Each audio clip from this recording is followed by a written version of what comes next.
Fabiani, a Manuel Monteiro, por Palma, que estaba por acá, Wilson Bartolomé, Cristina Chimino, María Fabiani, ¿no está bien? Sí. Ofelia Quintana, que está por allá, Susana Moreira, todos compañeros militantes en su mayoría de Loyán, Rivadavia, Bursaco, de acá del sur, y que en su tiempo entendieron a la cultura como una herramienta de poder hacerse ver, de entender la patria grande, por eso el Festival de la Canción Argentina y Latinoamericana, y con un anclaje cultural. Se podría decir, me atrevo a decir que ese hecho cultural era como de protesta pero positiva, de una época que recién comenzaba la democracia pero que todavía le faltaba.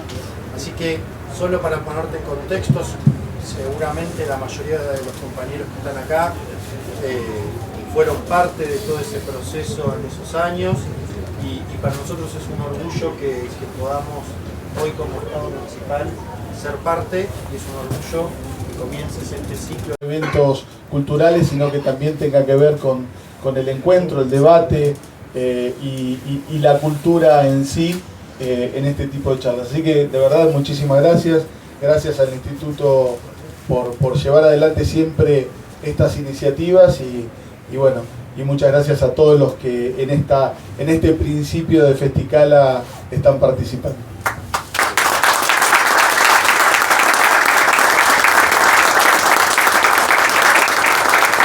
Me sacó parte de la letra porque una de las cositas que iba a decir era el monumento a la bandera, que es un orgullo para nosotros, pero bueno, no puedo profundizar un poco de este lugar que, así como le dicen la madre de las ciudades a Santiago, nosotros le podemos decir la madre de las localidades de Brown a Ministro Rivadavia, dado que es la primera localidad y la que ha dado nacimiento a este exitoso municipio. Gran municipio, amplio municipio, que además tiene el honor de tener gente joven, como ustedes lo verán, lo están viendo, tienen el honor de ver que sus dirigentes son jóvenes, lo cual marca un futuro mayor. No tan joven, quien está a mi derecha, Julio Casabello, que porta mi edad, pero tiene una larga trayectoria también en este municipio, habiendo sido también funcionario de aquí, secretario de gobierno, y habiendo sido tal vez el ciudadano argentino que más veces fue auditor general de la Nación. Así que ustedes tienen el honor de saber que un ciudadano de Brown ha tenido ese cargo durante tantos años. Es belgraniano con nosotros, es nuberiano con nosotros, está en la Comisión Nuevo Municipio con nosotros, siempre años y años trabajando juntos, y ha nacido también una sinergia con Manuel Belgrano. Ambos ahora residen, bueno, Manuel reside en Olavarría, fíjense ustedes, viene de allá, tiene casa también en la capital, en la ciudad autónoma. Julio tiene, y bueno, él tan amablemente lo ha acompañado. Les decía que no voy a hablar de Belgrano porque, bueno, obviamente, está de más decirlo, tenemos aquí a un descendiente directo, pero además, y eso sí lo tengo que decir, porque para alabar a nuestro prócer y para destacar las actividades y las cosas que ha hecho por esta patria nuestra, don Manuel José Joaquín del Corazón de Jesús Belgrano, está él. Pero yo estoy para hablarles de él, Manuel Belgrano. Manuel Belgrano es digno heredero del nombre y apellido, porque podría haberse llamado Jorge Belgrano y estar ostentando hoy el cargo de nada más ni nada menos que presidente del Instituto Nacional Belgraniano, que hay que serlo, no es para cualquiera, y más serlo sabiendo. Ustedes se van a dar cuenta cuando hable, me pasó más de una vez haberlo presentado y estar por suerte de frente a la gente y viéndola, y ver con qué atención lo escuchan. Creo que un gran porcentaje es su sabiduría acerca de Manuel Belgrano, pero creo que supera a la sabiduría el sentimiento que lo trasuntan. Ustedes se van a dar cuenta y cuando se vayan a sus casas seguramente van a pensar, estuvimos escuchando a Manuel Belgrano. Así que ahora está Manuel Belgrano.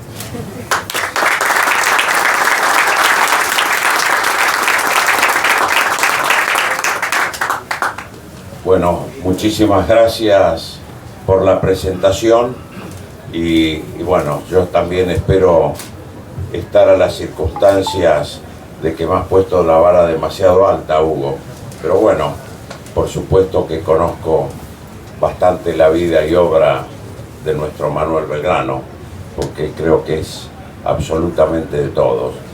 Gracias por haberme invitado a la oportunidad de hoy estar aquí inaugurando, como bien dijiste, ¿no?, la primera charla en esta Festicala, que gracias a que me fue ayornando un poco Hugo, Julio, de qué se trataba esta fiesta, lo que acabo de escuchar, tantos años, una fiesta que ya es tradición aquí el ministro Rivadavia. Agradecido hoy de poder estar con todos ustedes y agradecer también la presencia de todos ustedes, que realmente cuando hay muchos oyentes es cuando uno dice, bueno, agradecido de que hayan venido, porque nosotros para dar una charla, una conferencia, también nos nutrimos de que haya una buena presencia. Eso quiere decir que hay interés, y sobre todo no interés en escucharme a mí, sino un interés por ahí en conocer un poquito más a nuestro Manuel Belgrano. También trataré de poder hilvanar la charla al título que tiene hoy esta charla, que es Latinoamérica, territorio de esperanza. Me gustó el nombre, sobre todo por territorio de esperanza. En Latinoamérica sabemos todos que está. Es un concepto relativamente nuevo, Latinoamérica. En la época de Belgrano no existía ese concepto de Latinoamérica, porque era, podemos decir, Hispanoamérica.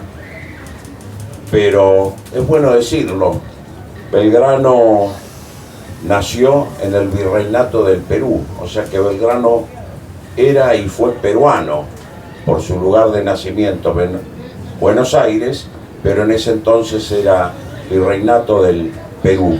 Creo que eso también él lo llevó en su sangre, pero también en sus sentimientos, de todo lo que era ese extenso virreinato, que a los pocos años de él haber nacido, allá en 1776, fue bautizado ese territorio que se acotó a lo que conocemos como el Virreinato del Río de la Plata.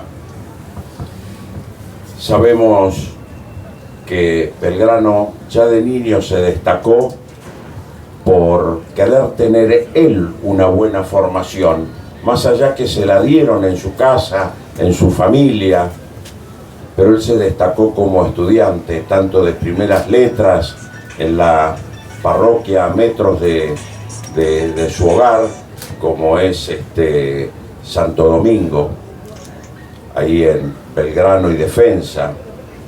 Luego fue al colegio hoy nacional, en ese entonces el Real Colegio de San Carlos, y como destacado estudiante, con tan solo 16 años, su padre lo mandó a instruirse en España, en la Universidad de Salamanca y también de Valladolid. Creo que en esta etapa de Belgrano es donde Belgrano, en esa gran formación que recibe desde las primeras letras, como en el Real Colegio de San Carlos, como en la Universidad de Salamanca y Universidad de Valladolid, es con la que se le graba a él ese futuro que después nos va a entregar a nosotros. ¿Por qué digo que nos va a entregar a nosotros? Porque desde que Belgrano llegó nuevamente a ese virreinato del Río de la Plata en 1794, con un cargo otorgado por el rey como secretario perpetuo del Real Consulado, que él lo inauguró como secretario perpetuo, porque cuando lo nombran todavía no existía el Real Consulado en Buenos Aires, que es prácticamente un año antes, se formalizó por Real Cédula en enero de 1794. Él fue nombrado en el 1793. Y él ni bien llega, justamente escribe en una de sus memorias que cuando llegó lo único que vio en ese Buenos Aires fue pobreza y desnudez. A partir de ahí empezó a trabajar él, justamente, como dijo, para el bien de mis paisanos, por el progreso de mis paisanos.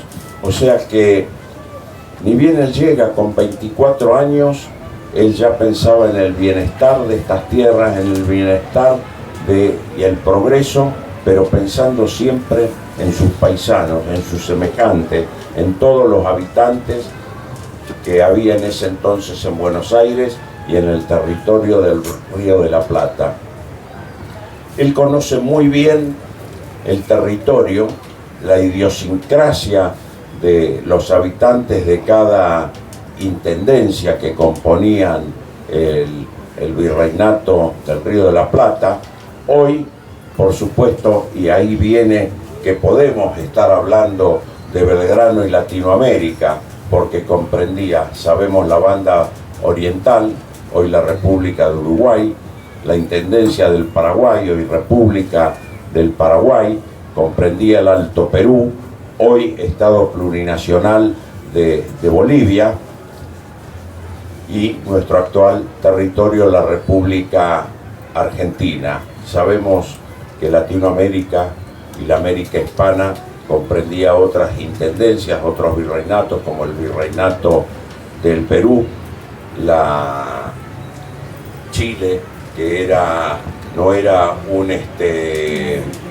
una intendencia, por eso no formaba parte del virreinato, sino que era una capitanía y directamente recibía órdenes de la corona de España, sin ser un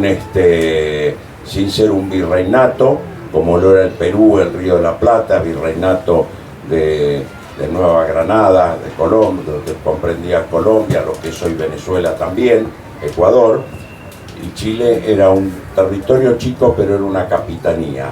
Por eso nunca formó parte de ninguno de los dos virreinatos por el cual estaba rodeado, que era Perú y que era el virreinato del Río de la Plata.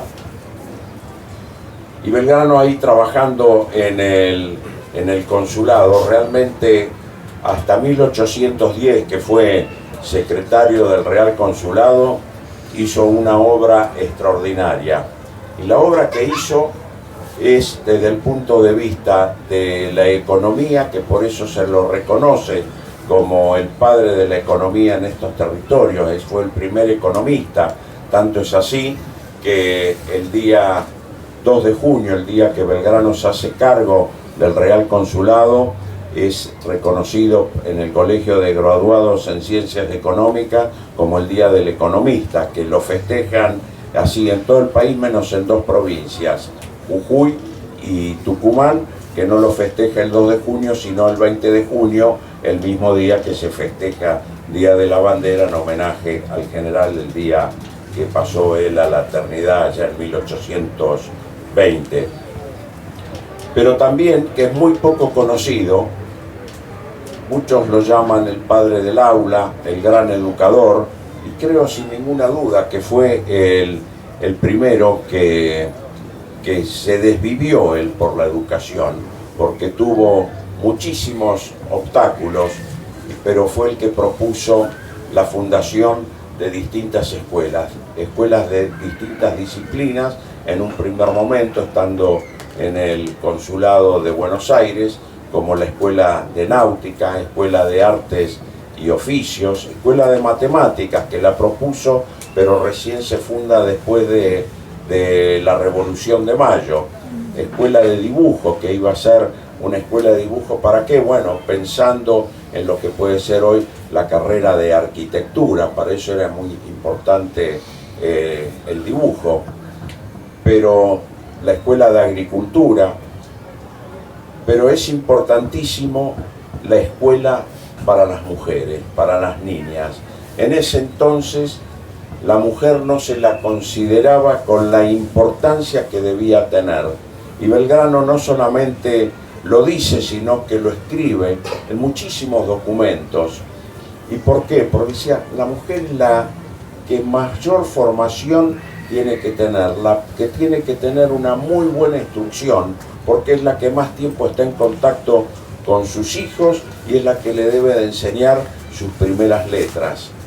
Estamos hablando, y hay que poner en contexto, que en ese entonces no había muchos lugares donde ir a aprender las primeras letras, ¿no es cierto? O sea que la casa, la familia, era uno de los lugares que debía ser de formación y a su vez de aprendizaje. Y esas primeras letras, justamente, decían las mujeres, las madres, son las que tienen que estar muy bien formadas. Y creo así la escuela para niñas, no solamente para aprender a leer y escribir, sino a perfeccionar las tareas que en ese entonces llevaban adelante las mujeres, que era el bordado, el cosido. Por supuesto que sabemos que en el mundo moderno hoy posiblemente las mujeres tengan otras actividades también importantísimas, y no solamente de ocuparse de su casa, sino fuera de la casa, como profesionales, todos terrenos que yo digo han ido adquiriendo, y es sumamente necesario, porque sabemos que la mujer hoy, donde la mujer actúa, siempre se destaca, y no por ser mujer, sino por orden, disciplina, un montón de cualidades que son propias de la mujer. O sea, Belgrano eso ya lo vio en ese entonces y dijo que tenían que tener igual la misma condición que el hombre. Tanto es así que Belgrano es el primero que acepta mujeres en los ejércitos que él ha dirigido, que él ha comandado, y sabemos que son mujeres destacadísimas, que bueno, no tenemos, todos la conocen a quien fue Juana Azurduy, ¿no es cierto? La llamada madre de la patria, que es Remedios del Valle, conocidas también como con sus hijas como las niñas de Ayohuma, Juana Moro, en fin, Martina Silva de Gurruchaga, allá en la batalla de Salta, y tantísimas otras que por supuesto que han acompañado a esos ejércitos. Y lo destacable de Belgrano, yo voy salteando porque estoy seguro que hay muchas etapas que conocen, no voy a decir que actuó en las invasiones inglesas, en la Revolución de Mayo, que fue vocal, en fin, qué sucedió, porque me interesa hacer un recorrido y mencionar parte de su legado y de esos grandes ejemplos que nos ha dejado. Y Belgrano, en esas campañas que hizo, como la primera campaña que le toca es ir al Paraguay, y sobre todo, ¿qué era? Era llevar el grito de libertad e independencia. No fue a conquistar el Paraguay, él fue a llevar ese mensaje de libertad e independencia que se había dado en la Revolución de Mayo. Pero él nunca se olvidó, asumiendo el rol de militar, que él era un civil, y nunca se olvidó de todo lo que había aprendido, tanto en la universidad como en su casa. Tanto es así que funda ciudades, y las ciudades como Curuzú-Cuatiá, allá en el territorio de Corrientes. ¿Y qué es lo que hace cuando funda? Había por supuesto pobladores, pero andan dispersos, y dice, no, tienen que sociabilizar, tienen que estar juntos, y por eso funda un pueblo, y cuando funda un pueblo pone una iglesia, pone una escuela, que era lo que se necesitaba, también una comisaría. Pues dice, todos los ciudadanos, todos son buenos, dice, pero es mejor si alguien los cuida. O sea, tenía ese concepto de las autoridades que tenía que haber. La autoridad era el intendente, era el maestro, era el cura, ¿no es cierto? Pero también era un servicio de policía que se tenía que prestar para que también sea parte del orden, ¿no es cierto? Y eso lo marca muy bien. Por supuesto, también llega al Paraguay, sabemos que ahí tiene unas derrotas sumamente importantes, pero pudo convencerlo al general Cabañas, con quien se enfrentó prácticamente en relación de 1 a 5, la batalla de Tacuarí, tan conocida, ¿no? Pero logra tener conversaciones epistolares con el general Cabañas, y el general Cabañas fue después el que sembró en Asunción del Paraguay ese grito de libertad e independencia.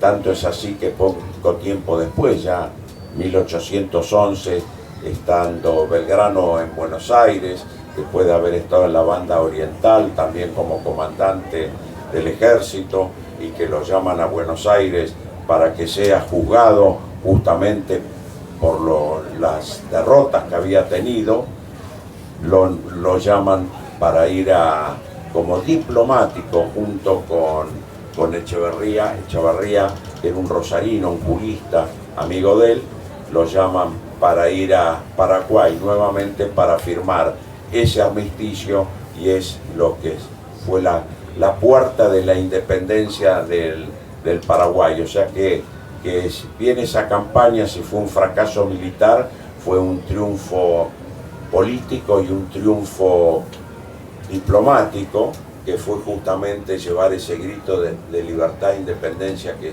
después se fue. O sea, Paraguay no estuvo ni con Buenos Aires, pero tampoco más con España, con los realistas, y eso fue de vital importancia en cómo se sucedió después esas guerras de la independencia, que bien sabemos que tenía dos focos importantísimos que querían llegar a Buenos Aires.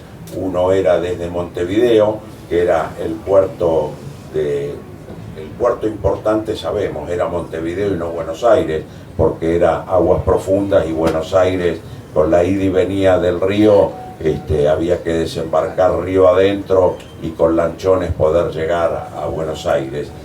Y bueno, ahí lo que se hizo, se lo sitió a Montevideo por tierra y por el río, y es la otra gran amenaza que había, y que siempre lo fue en todas esas guerras de la independencia, 15 duros años, fue justamente por el Alto Perú y por Perú, que era de donde bajaban los ejércitos realistas.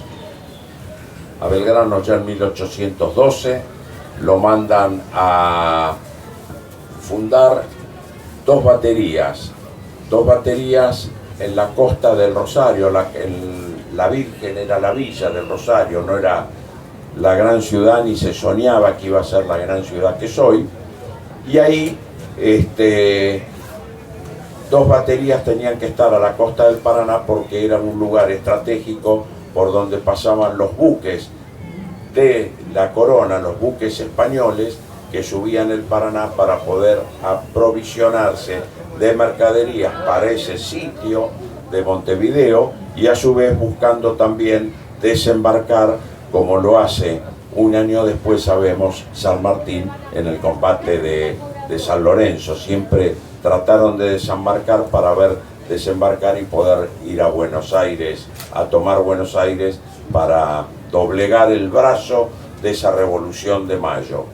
Y Belgrano, estando ahí en Rosario, crea esas dos baterías, la Libertad y la Independencia, nombres audaces para ese entonces que Belgrano le pone a las baterías, pero también al haber una fortificación, Belgrano dice, tiene que tener una bandera, y pide autorización justamente, pero Belgrano no esperó a que vuelva la autorización, y el 27 de febrero, al inaugurar la batería Independencia, él había mandado hacer un par de días antes una bandera igual que la escarapela, blanca y celeste, como él dice, como informa al gobierno central, el primer triunvirato, que teniendo la necesidad de enarbolar bandera y no teniéndola, la mandó a hacer blanca y celeste conforme los colores de la escarapela nacional, que la escarapela nacional que la había autorizado el día 18 de febrero, también a pedido de Belgrano,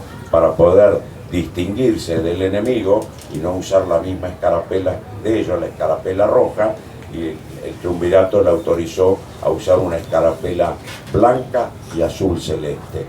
Digo lo de azul celeste y celeste, como dice Belgrano, porque siempre hay discusiones de los últimos años si la bandera era azul o era celeste. Sin ninguna duda, por los documentos que hay escritos, la bandera era y fue celeste, la que creó el general Belgrano. Ahora, ese mismo día,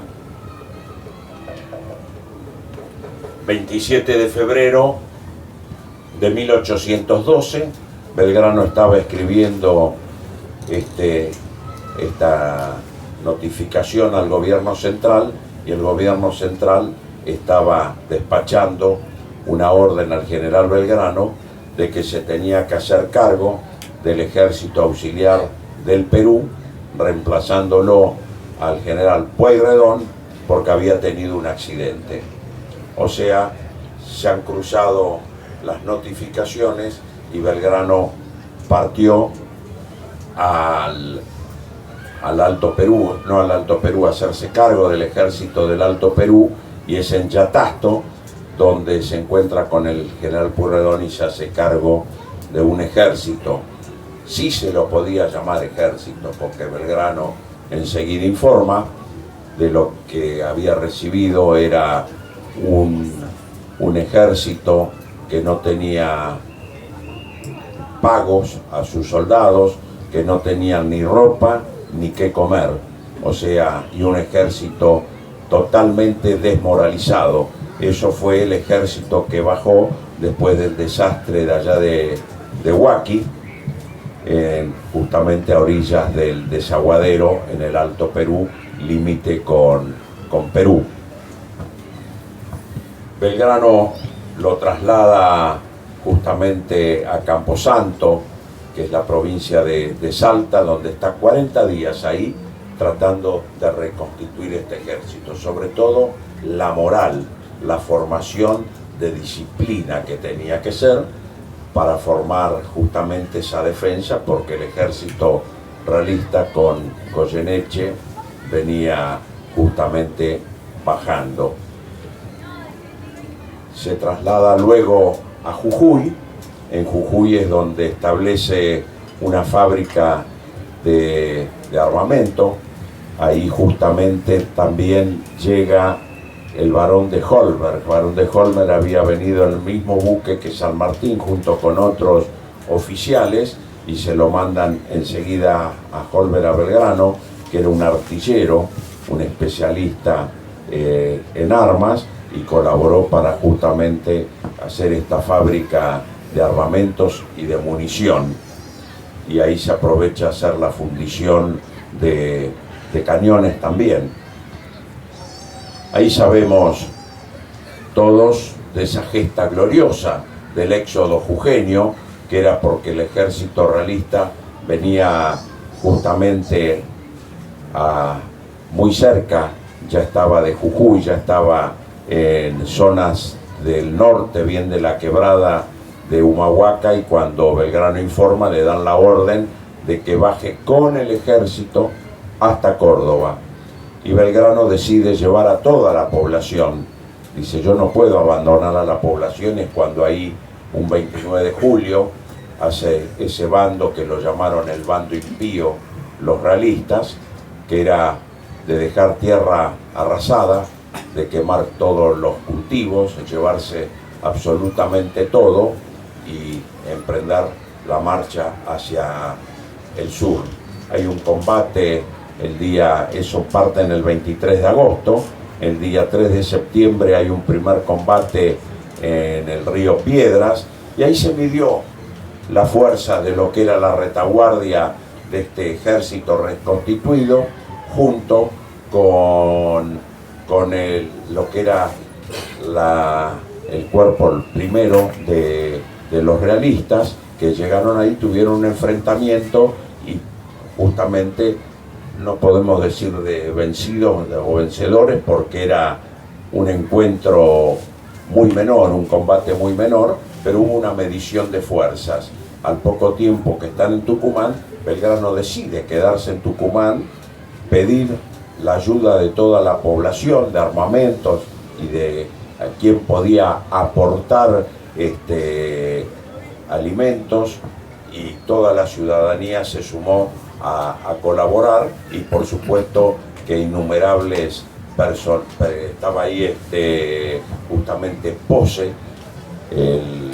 que era un mandamás, una persona muy conocida, después fue gobernador, y el que le dio absolutamente todo y le dice qué es lo que necesita: hombres, armamento, y le vamos a dar el doble. Entonces Bernabé Arauz hace esa convocatoria en Tucumán y le ofrece todo a Belgrano, y es donde decide quedarse en un paraje llamado La Encrucijada. Ahí es donde tienen ese encuentro. Todos los años ahí se recuerda ese encuentro de Bernabé Arauz con Belgrano, donde recibe todo el apoyo, y en poquitos días, 24 de septiembre, se da la batalla de Tucumán. Esta batalla de Tucumán es la gran batalla que salvó a la Revolución de Mayo, que después se reafirma meses después con la batalla de Salta. La batalla de Salta es la única vez que el ejército realista se rindió, porque puede haber triunfos, pero no rendición de realistas. Justamente en Salta el ejército realista se rindió, donde tuvo que entregar absolutamente todo su armamento, sus banderas, o sea que pasaron a ser trofeos de guerra.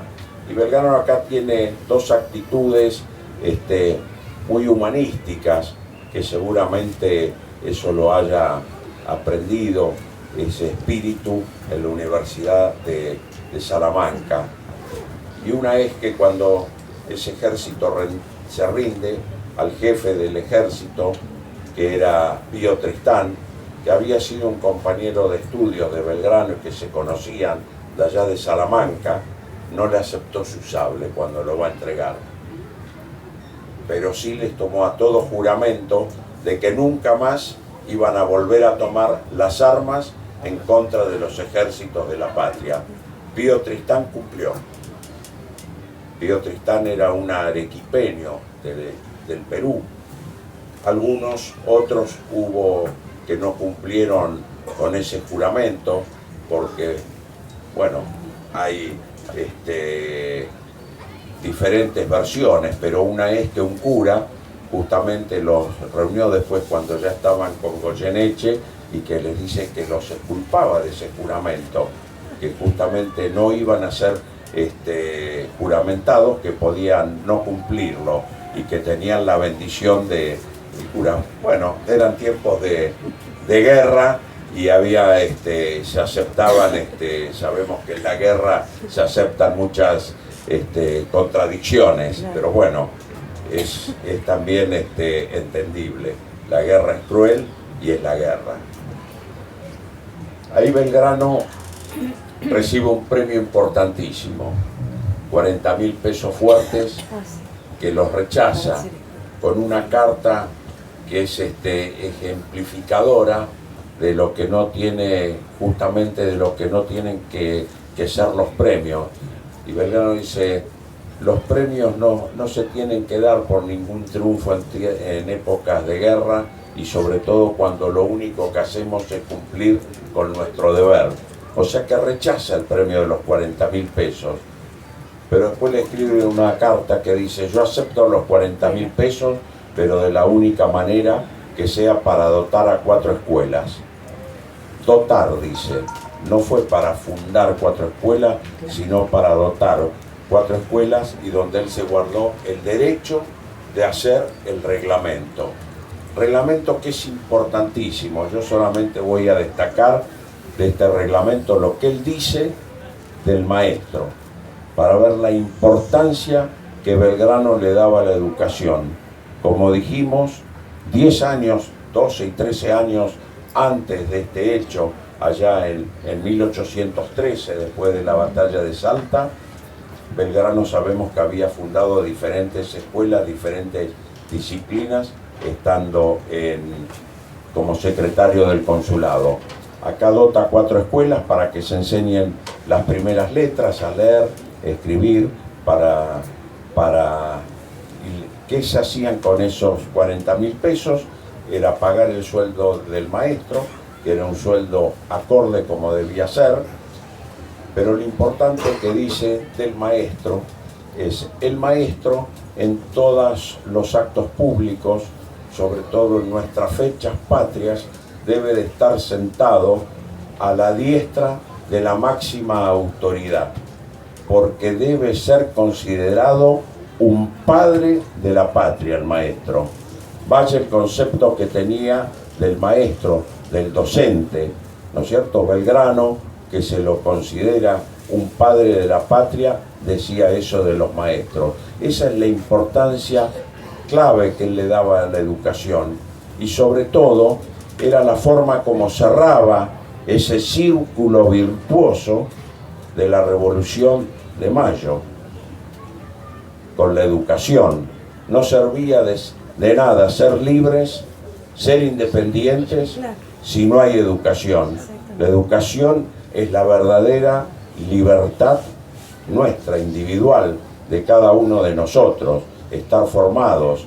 Para eso se necesita esa formación primaria, de las primeras letras hasta la universitaria. Cada día sabemos que es más necesario tener especialidades, estar formados, porque bueno, el mundo así lo exige. Y Belgrano, luego de esto, de estos triunfos, vuelve de nuevo a Jujuy. Hace poquito se conmemoró justamente los 210 años de la reconquista de Jujuy, un 21 de marzo de 1813, y poco tiempo después Belgrano va al Alto Perú, justamente en persecución de este ejército realista. Belgrano quería demorar más porque sabía que tenía que estar con un ejército más poderoso, más armado, pero de Buenos Aires le exigían de que vaya, de que suba al Alto Perú, y así lo hace. Lo nombran a Belgrano gobernador de Potosí, de toda esa zona. Potosí, Belgrano es muy bien recibido, le regalan una de las joyas más importantes que tiene nuestra patria, que es la tarja de Potosí, que está en nuestro museo histórico. Belgrano enseguida la manda al Cabildo y después se exhibe hoy en forma permanente en el Museo Histórico Nacional, ahí en Parque de Sama. Es una tarja donde está, podemos decir, toda Latinoamérica. Lo único que no está es México, pero sí está lo que era en ese entonces Hispanoamérica, está todo el Istmo de Panamá y todo Sudamérica. Es una joya en plata y oro que se las regalan, como dije, las damas de Potosí. Bueno, es muy interesante cuando tengan oportunidad que la puedan ver. Inclusive en esa tarja donde está el mapa de Sudamérica están nuestras islas Malvinas también. No está nuestra Antártida, pero bueno, hoy sabemos que tenemos ese mapa bicontinental tan importante, ¿no? Exactamente. Y acá libra dos batallas, que son dos grandes derrotas, Vilcapugio y Ayohuma, en el año 13, pero Belgrano tiene un concepto muy importante justamente de lo que es ese vasto territorio del Alto Perú, y pone a sus principales oficiales para justamente ocupar distintos lugares, para levantar nuevamente ese grito de libertad que estaba aplacado en el Alto Perú, justamente netamente por la influencia que tenía del Perú y por lo que había sido justamente la derrota de Huaki años anteriores, allá en 1811, y entonces el tema deja sus oficiales principales como un Guarnes en Santa Cruz de la Sierra, Álvarez de Arenales en Cochabamba, también a Camargo, en lo que hoy es el territorio, la ciudad de Camargo, allá en Bolivia. O sea, se desprendió de todos sus oficiales para ocupar bien el territorio, para que ellos armen justamente esa defensa que tenía que tener, porque era el paso obligado de los ejércitos realistas que bajaban del Perú. Y Belgrano también ahí tiene, cuando está en Potosí, algo sumamente importante, que es la visita de un cacique, del cacique Cumbay. Cumbay estaba anoticiado del reglamento que había escrito Belgrano a los pueblos abandonados de lo que habían sido los pueblos de las misiones, los 30 pueblos de las misiones, y Belgrano escribió un reglamento dándole, que le dijo, vengo a darle la libertad en nombre del gobierno, y escribe ese reglamento donde tenían un montón de prioridades, desde compra de tierras, en fin, las prioridades que se podían dar en ese momento a todo ciudadano. Y de este reglamento estaba noticiado este cacique Cumbay, que era un cacique, no era un cacique, digamos, alto peruano, sino más bien que era del Bajo Perú, más del lado era un chiriguano que ocupan la región del Chaco boliviano, y él lo va a ver con sus lanceros y parado frente a Belgrano, con todos los arqueros apuntándolo. Cumbay le dice, usted es una bella persona, así debe de ser su alma. Dice, yo le pongo 1000 flecheros a disposición de usted, y les dio los flecheros a disposición de Belgrano para que peleen en estas batallas. No era gente preparada para la guerra, Belgrano lo escribe, pero creo que es válido ese reconocimiento de un cacique que lo va a ver a Belgrano por lo que Belgrano había hecho por esos pueblos originarios, por esos pueblos abandonados en las misiones, que eran los pueblos que atendían las misiones jesuíticas, que cuando son expulsados a fines del siglo XVIII quedaron totalmente abandonados, porque eran poblaciones que venían aprendiendo muchísimo justamente de los jesuitas. Para ellos podría ser una modernización, porque les enseñaron la técnica de talla de madera. Todo lo que vemos hoy en esas iglesias antiquísimas de talla de madera, las hicieron todas en esa zona, en Paraguay, y en lo que es la zona de la Chiquitanía boliviana, que todo fue influencia de los jesuitas. O sea, los pueblos originarios eran sumamente hábiles. Lo que había que llevar es técnicas nuevas y enseñárselas con buena voluntad, que era lo que decían en ese entonces, cristianizarlos.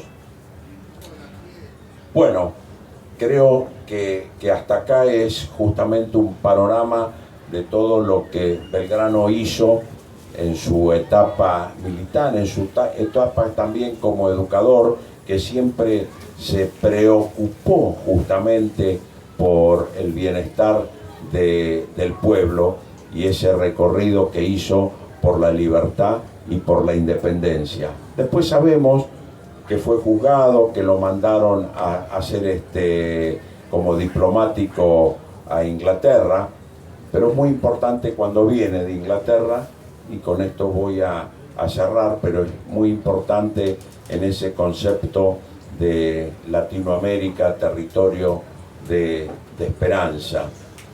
Belgrano es llamado al Congreso de Tucumán para exponer allá en 1816, cuando regresa de su misión diplomática. Belgrano expone un día 6 de julio, justo 3 días antes de que se declare la independencia. Belgrano expone y él dice, no es tan importante la declaración de la independencia, porque de hecho la independencia ya la tenemos, es a lo simple hecho justamente de hacer una declaración, pero lo importante es la forma de gobierno. La forma de gobierno es hacer una constitución, sin ninguna duda, y dice eso es lo importante de hacer. Pero también en lo que propone es cómo se debe de gobernar, y propone justamente que sea una monarquía en la cabeza de un inca, porque era la forma de lo que él siempre pensó, en la unión. La libertad y la independencia no solamente no servía por declaratoria solamente, sino que teníamos que estar todos unidos. Y ya habían empezado las guerras civiles. Sabemos bien de los pueblos libres, con la banda oriental y nuestro litoral, y él decía que había que bregar por esa gran unión, y sabía que lo que podía llegar a tener una gran unión era justamente una monarquía incaica, porque la monarquía sabemos que era algo superior. Por supuesto, estoy saliendo fuera del contexto actual de hoy, me estoy poniendo en contexto de la época, ¿no? Repúblicas, había una sola república, era Estados Unidos, del cual tenía 30, 40 años de vigencia. La otra república, que había sido Francia, había fracasado, y algunos otros intentos en Europa, que fue lo que expone Belgrano ese día, ese 6 de julio. Dice, hubo una época en Europa donde había que republicanizarlo todo, y ahora ya estaban de vuelta en otra época donde había que volver a monarquizarlo todo. Por eso Belgrano hace esa propuesta de una monarquía y en un inca, porque era la única monarquía que iban a reconocer en forma inmediata Europa, porque no eran, como dijo un tal señor, van a poner un monarca que lo vamos a tener que sacar borracho de las chicherías. No, los incas eran sumamente cultos. Los incas, las últimas generaciones de los descendientes incas, estaban todos formados también en Europa, en las mejores universidades, y tenían una vastísima cultura. Eso era lo que quería Belgrano, y esa era la esperanza de lo que es hoy Latinoamérica. Belgrano esa esperanza lo tuvo con aquella América hispana. Muchísimas gracias.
Fabiani, a Manuel Monteiro, Palma, que estaba por acá, Wilson Bartolomé,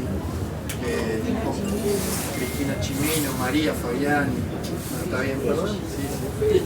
Ofelia Quintana, que está por allá, Susana Moreira, todos compañeros militantes en su mayoría de Loyán, Rivadavia, Bursaco, de acá del sur, y que en su tiempo entendieron a la cultura como una herramienta de poder hacerse ver, de entender la patria grande, por eso el Festival de la Canción Argentina y Latinoamericana, y con un anclaje cultural. Se podría decir, me atrevo a decir que ese hecho cultural era como de protesta pero positiva, de una época que recién comenzaba la democracia pero que todavía le faltaba. Así que solo para ponerte en contextos, seguramente la mayoría de los compañeros que están acá fueron parte de todo ese proceso en esos años, y para nosotros es un orgullo que podamos hoy como Estado Municipal ser parte, y es un orgullo que comiences este ciclo.